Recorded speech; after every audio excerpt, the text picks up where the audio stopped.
নমস্কার। আজকে দেখাবো হাই প্রোটিন রেমিক্স একটা ওয়েট লস করার জন্য। এর জন্য আমি নিয়েছি ৪ রকমের ডাল, আ আর নিয়েছি ডালিয়া, আর নিয়েছি হচ্ছে গোবিন্দভোগ চাল। সবই 1 টেবিল স্পুন করে নিয়েছি। তো এগুলো নিয়ে আমি একটুখানি কড়ায় না মানে জাস্ট প্যানের মধ্যে নিয়ে নাড়িয়ে নেবো। নাড়িয়ে নিয়ে চালটাকে কিন্তু দেব না।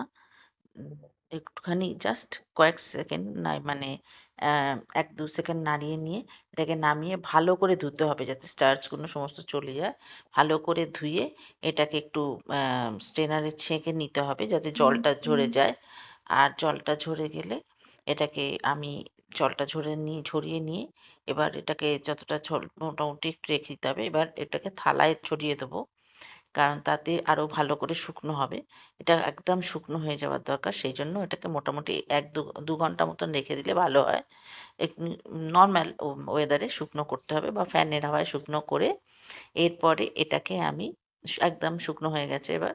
এই শুকনো জিনিসটাকে এবার আমি আবার একবার প্যানে বসাবো। প্যানে বসিয়ে এবার এটাকে একটুখানি আরেকটুখানি শুকনো করার জন্য এটাকে প্যানে বসিয়ে ভালো করে শুকনো করব। কারণ এটা আমরা স্টোর করব যেহেতু।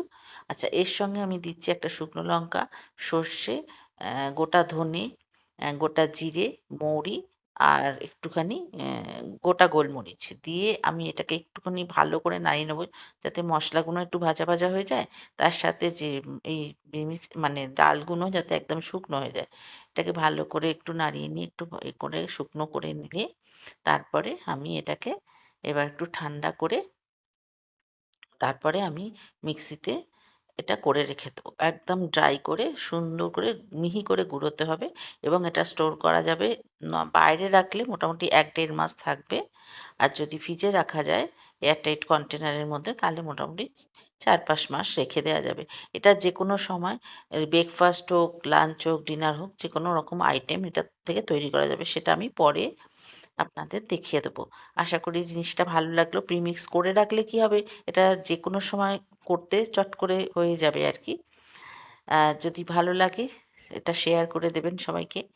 আ আম আর এর যে রেসিপিগুলো হবে সেটা আমি আপনাদের পরে পরের যে এতে আমি দেখিয়ে দেবো যে কী রেসিপি এটা দিয়ে করতে পারা যাবে বা করবেন।